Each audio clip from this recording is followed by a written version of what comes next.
guys, I'll teach you how to make skinless langganisa. First, I introduce the ingredients. First, 1 tablespoon refined salt,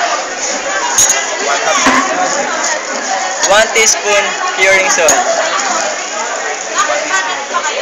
1 teaspoon of phosphate, 1/4 teaspoon vitamin C powder. The extender. 1/4 cup of TBP. 1 tablespoon isolate.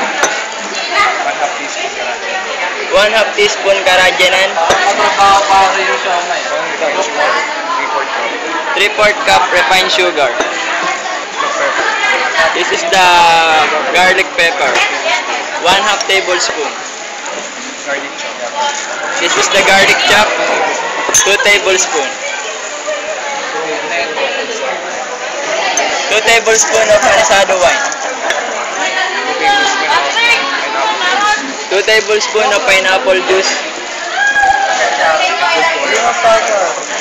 And food color as desired. The meat enhancer, 1/2 teaspoon. And then the last is betchin, MSG. Yun na. And dissolve it to the water.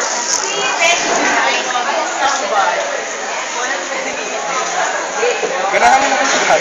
Eh, natatap. All the curing mix. All the curing mix. Saan may curing mix mo? Ito. Put to the meat. Put to the meat. Ito extender nga pala. And massage with feelings. Okay na to? And massage it. With feelings.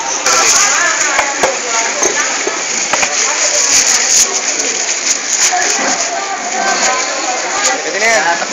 Together, the extender of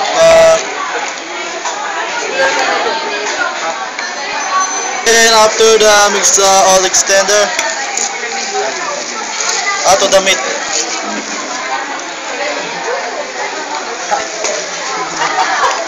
After adding the extender.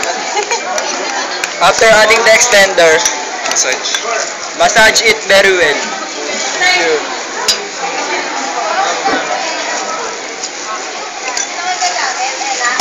We're finished yet.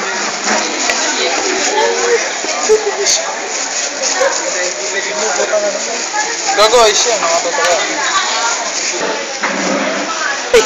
Then add all the seasoning into the meat. Parts, naglalag.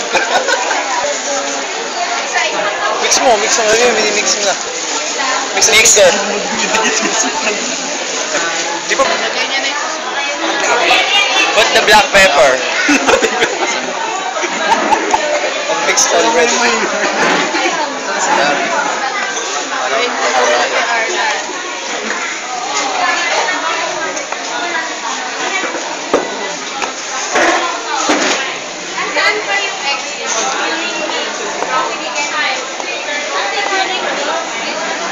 Next.